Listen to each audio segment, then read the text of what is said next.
대한민국 벤처기업 역사를 논할 때 빼놓을 수 없는 세 글자가 있습니다. 바로 국내 최초 벤처기업인 메디슨의 창업자 이민화 카이스트 교수인데요.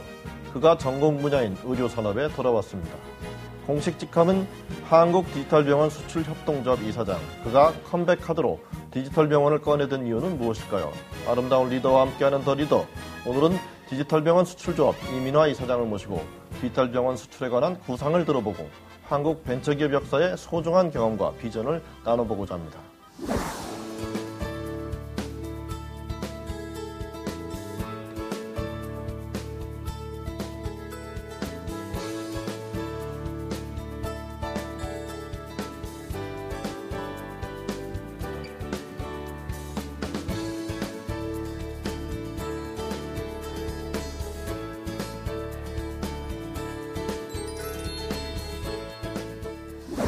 안녕하세요. 바쁘신 가운데 나와주셔서 감사합니다. 예, 안녕하세요. 제가 지금 소개해드릴 때 긴 직함을 소개해드렸는데 디지털병원 수출조합 이사장. 그러니까 이 조합이 지금 3월에 만들어진 거죠? 예, 이제 딱 100일 됐어요. 예, 그 디지털병원 자체가 조금 생소한 개념인데 좀 설명을 좀 해주신다면 어떻습니까? 한국이 이제 다음 성장 동력을 어디서 얻을 것이냐, 이게 우리 숙제죠. 예.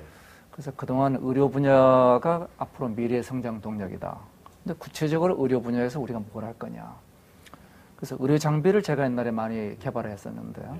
의료 장비를 해외로 수출할 것이냐, 의약품을 수출할 것이냐, 또 의료 소모품들을 수출할 것이냐. 이 전부 다가 쉽지가 않습니다. 왜냐하면 의료 분야의 각 분야마다 강자들이 버티고 있어요. 그래서 가만히 보면은 거기에 블루오션이 하나 있습니다. 그게 뭐냐면 병원 전체를 수출하는 전문 기업들이 거의 없어요. 시장은 큰데 이 시장을 지배하는 자가 없습니다. 그러니까 한국이 개별 분야가 아니고 의약품, 건설, 의료, IT 모든 분야가 총체적으로 아우러진 병원 전체의 경쟁력 가지고 한번 경쟁해 보자. 이게 이제 디지털 병원의 기본 개념이죠. 예. 그런 걸 구상하시게 된 이제 계기가 좀 계실 것 같은데요. 상당히 이제 말씀 들어보면 독특한 개념이고 또 우리가 경쟁력이 있을 것 같은데 어떻게 그런 구상을 하시게 되셨습니까? 제가 2000년도에 메디슨에서 이제 구상했던 개념입니다. 아, 이미 예, 한 예. 10년 전에? 10년 전에. 예. 예, 그때 제가 3차원 초음파로는 저희들이 세계 1위에 도달했고, 예. 그 외에 이제 엑스레이, MRI, 내시경 여러 의료 분야를 진출을 해봤는데 개별 분야에서 그 선도 기업을 넘어서는 게 너무나 어려웠어요. 그래서 이게 우리가 남들을 뒤따라가서는 2등밖에 못하겠다. 그럼 1등 하려면 어떻게 해야 될 것이냐. 그래서 생각한 게 바로 지금 말씀드린 것처럼 개별 품목이 아니고 총체적인 경쟁력을 가져가 보자. 그러면은 지금 저게 의료 산업이 크다고 그러지만은 그 중에서 의료 장비가 차지하는 비중은 5%. 예, 5%. 의약품이 15%. 의료 소모품이 5%. 나머지 75%가 의료 서비스입니다. 예. 근데 이 의료 서비스 분야가 IT 융합이 제대로 안 돼 있어요. 그러니까 IT가 의료 서비스가 융합되면서 그 75%의 10%만 절감하더라도 전체 의료 장비 시장보다 큽니다. 예. 이거 한국이 잘할 수 있다. 예. 이렇게 생각하고 그 당시 이제 2000년도에 그 전략을 만들고 많은 기업들을 만들었습니다. 예.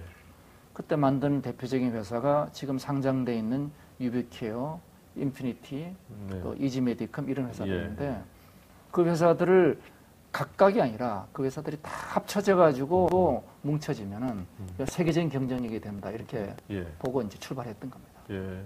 그 지금 말씀하신 대로 이제 디지털 병원 그러면 이제 한국의 IT의 강점이 있기 때문에 굉장히 그 경쟁력을 가질 수 있을 거다라는 생각은 드는데 실제 병원과 IT가 결합되면 어떤 효율성들이 높아지는 거죠? 예를 좀 들어주시면 좋겠습니다. 자, 우리가 이제 병원에 가면은 옛날에는 환자 차트가 있어요. 예. 그럼 차트를 찾느라고 시간이 갑니다. 차트 보관하는데 엄청난 병원에 비싼 공간이 들어가요. 그 다음에 같은 환자가 몇 개 과를 다닐 경우는 그 차트가 이동해야 되기 때문에 환자 처리가 제대로 안 됩니다. 그래서 우선 병원의 차트가 전자화되면서 IT화되면서 병원의 전체적인 생산성이 30% 정도 올라갑니다. 30% 이상. 대단히 많이 올라가죠. 예. 그다음에 옛날에 병원에 가면은 엑스레이를 찍든 초음파를 찍든 필름이 있어요. 예. 필름도 찾으러 다니느라고 그 레지던트들이 계속 하는 일이 병원 복도를 뛰는 일들입니다. 예. 그다음에 동시에 몇 개 과에서 봐야 될 때는 볼 수가 없는 거고. 그래서 팩스가 바로 그 필름을 없애주는 일을 하는 건데 예. 그게 도입되면서 환자들의 입원 일수가 평균 1.5일 정도 단축이 됩니다. 환자도 좋고 국가 전체 의료비도 줄고 병원의 경영 성과도 올라가고. 그다음에 세 번째가 병원에 가면은 수십만 개의 그 소모품들이 돌아다닙니다. 예. 뭐 붕대, 거즈 엄청나게 그렇죠. 많은 소모품이 돌아다니는데 예. 한쪽엔 남고 한쪽엔 모자라고. 그다음에 적정 구매가 안 이루어져 가지고 공급업체도 힘들고 병원도 비싸게 사고. 예. 그렇습니다. 이런 문제들을 IT 융합이 되면서 통합할 수가 있어요. 예. 그래서 이 세 가지를 우리가 디지털 병원의 3대 기본입니다. 그 페이퍼리스, 차트리스, 슬림리스, 필름리스. 예. 여기에 들어서면서 병원의 전체적인 경쟁력이 과거 디지털화되지 않은 병원에 비해서 30-40% 이상 경쟁력이 생기죠. 예. 지금 그 말씀 들어보니까 굉장히 어떻게 보면 뭐 획기적인 그런 변화를 가져다 주는 개념인데 그 실제 그 수출 전망이라든가 이런 거 어떤지 또 이게 뭐 이 산업을 발전시키기 위해서는 또 정부의 지원이나 이런 정책적인 지원이 좀 있어야 될 것 같은데 어떤 지원이 필요하다고 보시는지 두 가지를 동시에 드리겠습니다. 예, 우선 뭐 수출이란 건 다른 게 아니고 남들보다 잘하면은 되는 거죠. 시장이 있고 남들보다 잘하면은 당연히 수출이 되겠죠.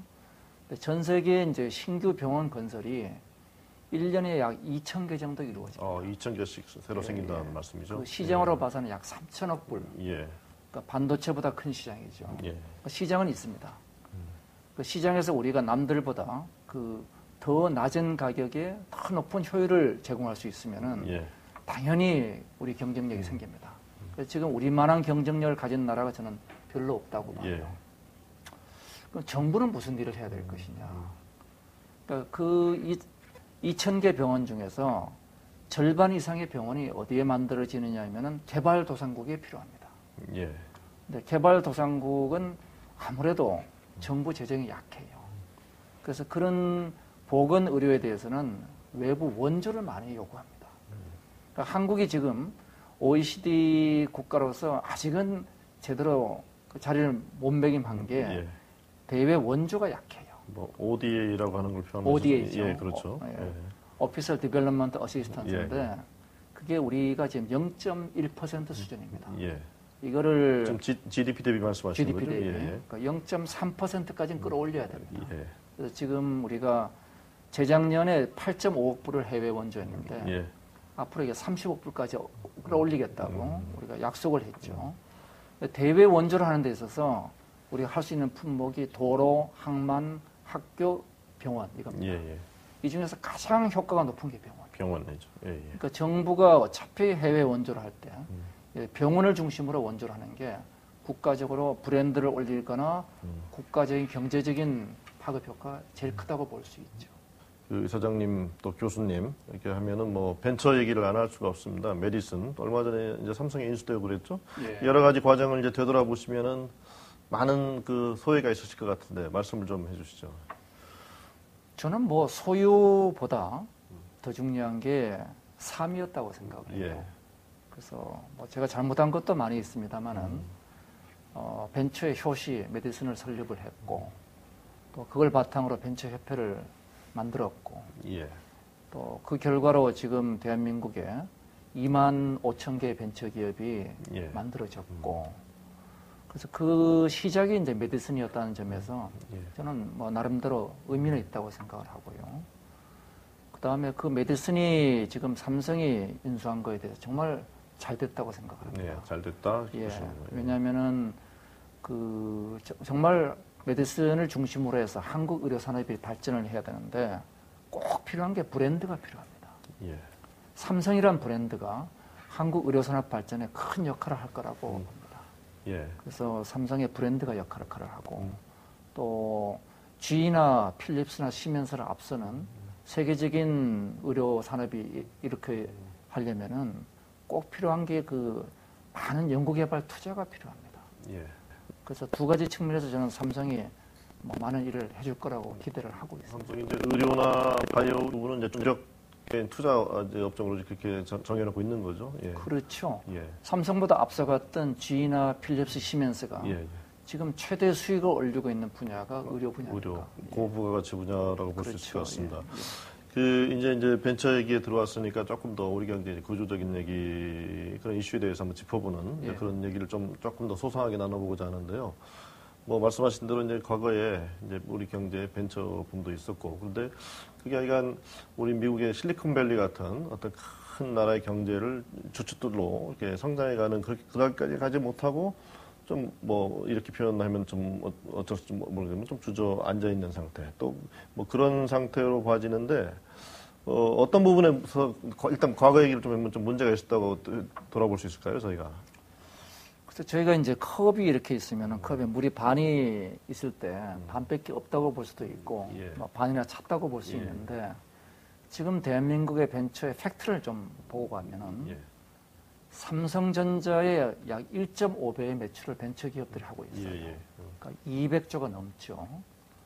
2만 5천 개 벤처기업이 예. 200조가 넘고 그 선도 벤처기업을 놓고 보면 이제 1,000억이 넘는 벤처기업이 매출 1,000억이요. 예. 금년에 315개가 됐어요. 평균 매출액이 2천억이니까 예. 그것만 봐도 60조입니다. 예. 대한민국 2대 재벌 규모입니다. 그래서 나름대로 이 절대 숫자도 컸고 또 이 기업들이 1년에 20%씩 성장을 하고 있어요. 예. 그래서 국가 GDP 기여를 1% 이상 기여를 하고 있습니다. 그러니까 대한민국의 확실한 성장의 한 축을 만들어 놓고 있죠. 예. 그래서 뭐 제가 보기에는 전 세계적으로 봐서도 짧은 시일 내에 이 정도 이룩한 나라가 별로 없다 예. 이렇게 볼 수 있고 또 물이 반밖에 없다는 측면에서 봐가지고는 저희 벤처가 95년도에 벤처기업 협회를 저희가 만들 때 예. 그때 벤처기업이 500개 있었어요. 예. 근데 5년 뒤인 2000년도에 그 10,000개를 돌파했습니다. 예. 그러니까 굉장히 전 세계에서 가장 빠른 속도로 질풍노도와 같이 벤처가 발전했죠. 그런데 2000년부터 2007년까지 거의 그 수준으로 그냥 갔습니다. 그러니까 약 7년간의 이제 공백기가 있었죠. 예. 근데 지금은 다시 이제 2008년 이후 증가해서 금년에 저는 3만 개 돌파할 거라고 예측을 하는데 지금은 2만 5천 개 넘고 있습니다. 그래서 아쉬운 점이라면은 2000년부터 2007년 사이에 정책이 그게 왜 왔는가가 이제 좀 아쉬운 점이고 또 긍정적인 면은 대한민국의 확실한 성장 동력과 또 대기업은 성장을 이끌지만은 지금 고용 창출을 못 하고 있어요. 그 성장과 더불어 고용을 창출하고 있는 거의 유일한 분야가 벤처라는 점에서 긍정적으로 보고 있습니다. 예. 지금 뭐 말씀을 종합해 보면 이제 일반적으로 생각하는 것과는 달리 상당히 벤처가 활기 있게 지금 사이클을 틔우고 있고 또 그렇게 성장해 왔다 이렇게 말씀 이제 하신 걸로 요약이 되는데요.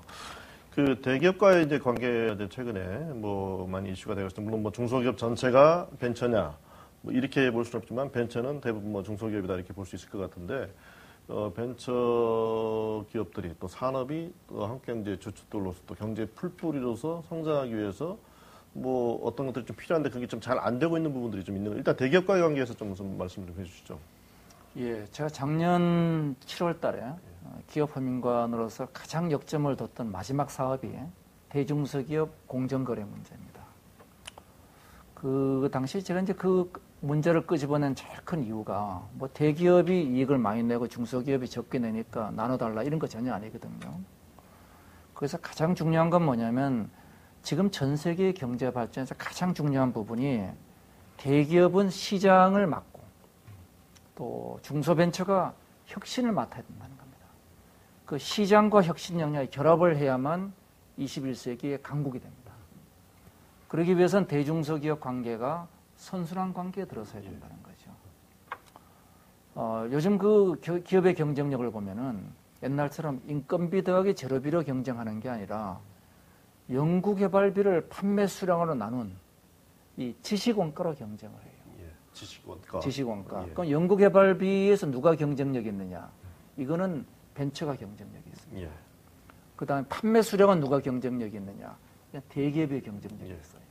결국은 단독으로 이 경쟁력을 만들어낼 수가 없습니다. 예. 이 협력을 밖에는 만드는 방법이 없어요. 미국이 지금 또 그 경제가 그래도 버티고 있는 이유는 이 협력 관계가 잘 돌아갑니다. 예. 그러니까 한국도 이 대중소기업 간의 선순환 협력 관계가 어떻게 만들어지느냐. 예. 이게 이제 21세기 국가의 제일 중요한 부분이라 본 거죠.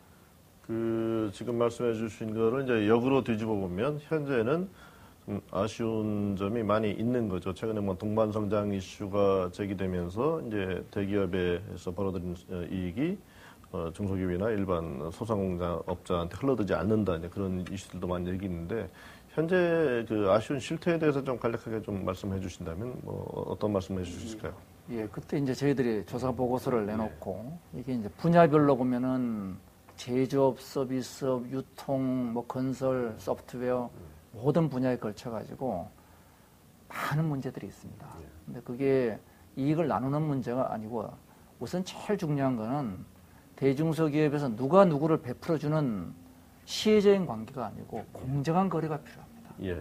자, 공정한 거래 제일 첫 번째는 기술의 문제예요. 예. 기술 탈취가 일어나서는 안 됩니다. 기술 그러니까 탈취. 예. 그러니까 뺏어가는 거죠, 그냥. 뺏어가는 거죠. 예. 대기업에 가가지고 새로운 아이디어를 발표를 하면은 얼마 뒤에 있다 보면 그게 대기업에 가 있어요. 예. 그 다음에 억울한 일이죠. 그죠? 억울하죠. 예.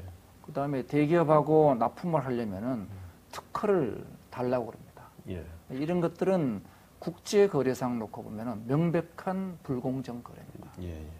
그 다음에 이제 기술 다음에는 가격 협상을 해야 돼요. 예. 근데 이제 대기업에서는 원가 계산서를 달라고 합니다. 원가 계산서를 보고 가격 협상하는 건 협상이 아니죠.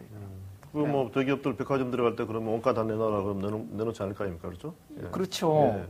그러니까 그런 가격 협상은 일방적으로 만들어주는 거죠. 예. 그러니까 그런 건 전부 다 영업 비밀에 속한다는 겁니다. 예. 그래서 이와 같이 가격 협상에 대해서 대등한 협상이 될 수 있어야 되는 거죠. 그런 일련의 문제들을 저희들이 이제 제시를 했던 거고, 그걸 가지고 많은 부분은 지금 개선이 돼 가고 있습니다. 예. 근데 중요한 거는 뭐냐면 절대로 대기업이 이게 일부를 나눠준다는 생각을 하면은 예. 이 문제는 안 풀립니다. 예. 공정한 거래를 하라는 겁니다. 그래서 그 공정한 거래 표준은 이미 글로벌 스탠다드로 ISO 26000에서 그 규정하고 있어요. 예. 그 규정 글로벌 스탠다드만 따라가면 됩니다. 예. 특별히 뭐 중소기업에 베풀어 주기를 제가 바라는 뭐 그런 일을 한 건 아닙니다. 예. 뭐 어떻게 벤처기업 그 자체의 문제랄까? 아니면 거기에 개선 포인트? 좀 뭐 저희가 이제 뭐 기업가 정신 이런 얘기도 많이 하지 않습니까? 지금 이사님 말씀 들으면 여전히 뭐 기업가 정신이 굉장히 활발하긴 한 것 같은데 옛날보다는 뭐 리스크를 많이 안지 않는 거 아니냐라는 뭐 물론 기업 전반의 문제이기도 합니다만 그 부분 어떻게 보시는지요? 기업가 정신 문제는 개인의 문제도 있지만 예. 사회 전반의 문제가 크다고 봅니다. 예.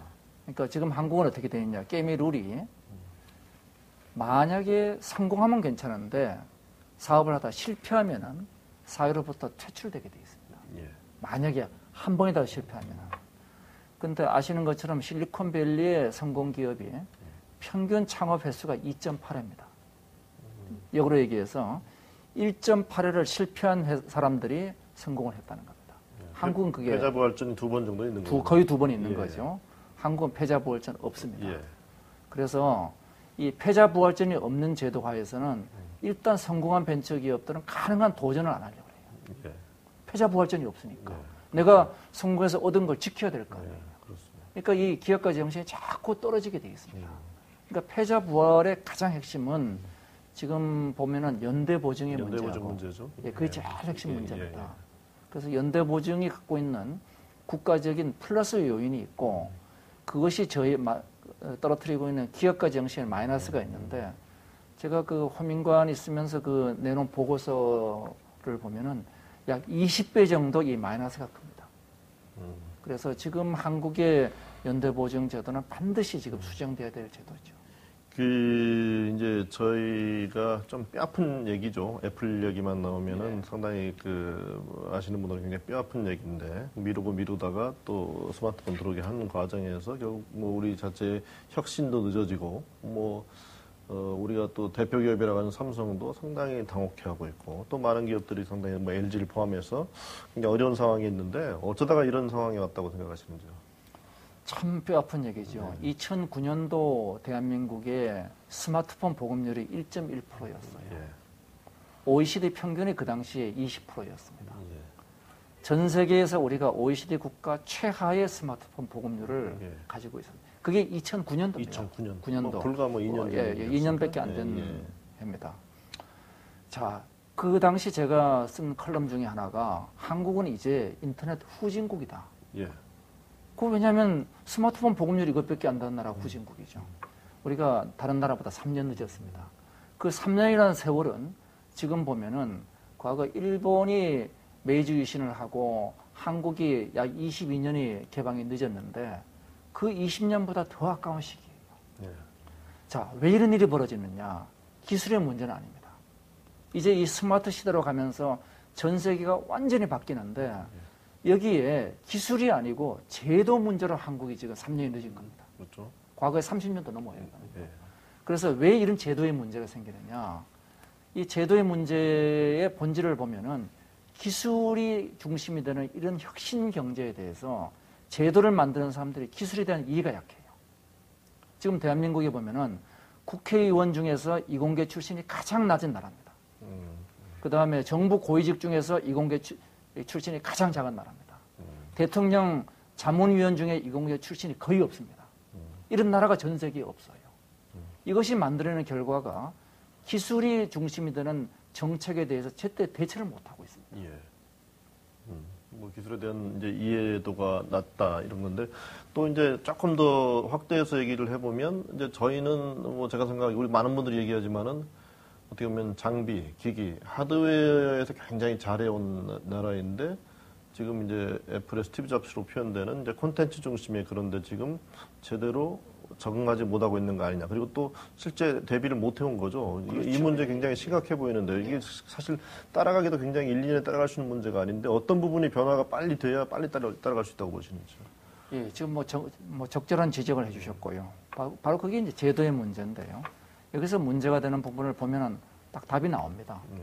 대한민국의 이제 국제 경쟁 상위에 있는 분야하고 하위에 있는 분야들을 보면은 명백하게 대비되는 게 개방성의 차이예요. 예. 우리가 개방된 분야는 제가 일일이 거론하지 않겠습니다. 예. 개방된 분야는 세계 탑5에 들어가 있습니다. 예. 반쯤 개방되면 탑10에 들어갑니다. 개방이 안 된 분야는 OECD 최하위권에 들어갑니다. 예. 개방 안 된 분야를 개방하는 게 중요합니다. 지금 말씀하신 이런 문제들이 만들어지는 분야도 보면은 개방이 안 된 분야에서 생긴 문제들입니다. 예. 그래서 저는 국가적으로 봐서 개방이 중요한데 지금 개방 안 된 분야의 특징에 보면은 가장 대한민국의 힘이 강한 집단들이 가지고 있는 분야들입니다. 일종의 광의의 담합 구조로 얘기가 구체적으로 좀 되죠. 제가 그렇죠. 그 정도로 제가 말씀드리겠는데 이 분야가 스스로 개방을 못하는 거죠. 예. 그래서 힘이 약한 분야들은 외부에 의해서 개방이 됐습니다. 예. 근데 힘이 센 분야들은 스스로 개방을 해야 되기 때문에 아직까지 개방이 안 되고 있어요. 예. 그래서 개방 구조입니다. 예. 상당히 여러 가지로 심각한 문제를 안고 있다고 저도 지금 생각을 하고 우리가 좀 잘해 나갔으면 좋겠는데 거기에 대한 이제 위기의식이 과연 그만큼 절실하게 있느냐에 대해서도 사실은 조금 걱정이 되는 부분이 좀 있습니다. 예. 지금 조금 이제 얘기를 관련된 얘기입니다만은 이제 어쩔 수 없이 우리가 따라갈 수밖에 없는 상황에서 이제 스마트폰이 대세가 되고 스마트 TV, 태블릿 PC 다 나와서 이제는 모바일 소셜 시대라 이렇게 얘기가 되고 있죠. 거기에 또 많은 사람들이 이제는 컨텐츠를 단순히 소비하는 구조가 아니라 이제 같이 생산자로 참여하는 소위 트위터라든가 이제 페이스북 간략하게 얘기가 나온 김에 어떤 방향으로 사회가 좀 바뀌어갈 거라고 보시는지요? 모바일 소셜 시대. 크게 봐서는 하나가 이제 모바일이니까 스마트라고 얘기합시다. 예. SS니까 스마트고 한쪽은 소셜입니다. 예. 그래서 스마트는 이제 상호작용을 대변하죠. 인터랙션이고 소셜은 집단화를 의미합니다. 예. 그래서 이 집단적으로 상호작용이 엄청나게 증가하고 있는 시대가 되죠. 예. 그러면 결과적으로 어떤 일이 벌어지느냐. 인간이 개미와 같은 집단 생명화되는 현상들이 벌어집니다. 예. 그래서 그거 제가 이름을 호모 모빌리언스라고 이름을 붙였어요. 인류가 완전히 새로운 차원에 진화합니다. 개미 한 마리하고 개미 집단이 엄청난 차이를 가지듯이 예. 이제는 개개인의 인간이 집단화된 인간으로 갑니다. 근데 그 집단화되면서 뭘 개성화되는 게 아니에요. 예. 나의 개성을 가지면서 집단화돼 나갑니다. 그래서 이 새로운 시대가 그 과거 농업혁명, 산업혁명, 정보혁명에 이어가지고 더 큰 혁명입니다. 예. 그래서 이 혁명을 대한민국이 어떻게 받아들이냐가 중요한데 여기엔 기술의 문제도 있습니다만 제일 중요한 거는 이 개방성의 문제가 다시 중요합니다. 예. 그래서 정부도 개방돼야 되고 그리고 소비자와 생산자도 개방돼야 되고 개방된 시대에는 어떤 형태로 가냐면은 폴리티컬 파워가 줄어듭니다. 개방이 안 되고 그 음침한 구석이 많을수록 소위 남들이 못 가진 네트워크로 힘을 가질 수가 있어요. 예. 근데 개방이 되면서 그런 힘들은 다 줄어들게 됩니다. 예. 그때부터는 대중이 갖는 힘들이 강해지게 되죠. 저는 바로 한국이 가야 될 것은 과감하게 가진 부분들이 자기의 기득권을 포기하면서 개방으로 나서는 길. 예. 그것이 스마트 앤 소셜로 가는 미래사회 한국을 이끌어가는 길이라고 믿고 있습니다. 예. 그 지금 이제 많은 말씀을 나눴습니다. 이제 그 뭐 마지막 질문으로 그 개인적으로 그 이루시고 싶은 꿈이 계실 것 같아요. 그 꿈에 대해서 좀 말씀해 주시죠. 뭐 제가 꿈을 얘기한다는 건 뭐 외람됩니다만은 저는 시대마다 제가 그 남들보다 잘할 수 있는 일을 하려고 노력을 해왔다고 생각을 합니다. 그래서 메디슨이라는 회사를 만들 때도 그랬고 또 벤처기업 협회를 만들 때도 그랬고 또 제가 하는 유라시안 네트워크라는 뭐 이런 일을 할 때도 그렇고 또 지금 새로이 디지털 병원 수출조합 각각 제가 제일 잘하는 일이라고 생각을 해왔습니다. 앞으로 제가 이루고 싶은 꿈이 있으면은 한국을 이끌어갈 창조적인 영재를 키우는 일입니다. 그래서 그것 때문에 카이스트에서 제가 과목을 가르치는 것도 중요하지만은 영재 기업인 앞으로 그냥 단순한 영재가 아니라 영재면서 기업인 스티브 잡스나 빌 게이츠 같은 친구들을 키워내는 일. 이게 이제 제가 할 수 있는 가장 큰 일이 아닌가 생각합니다.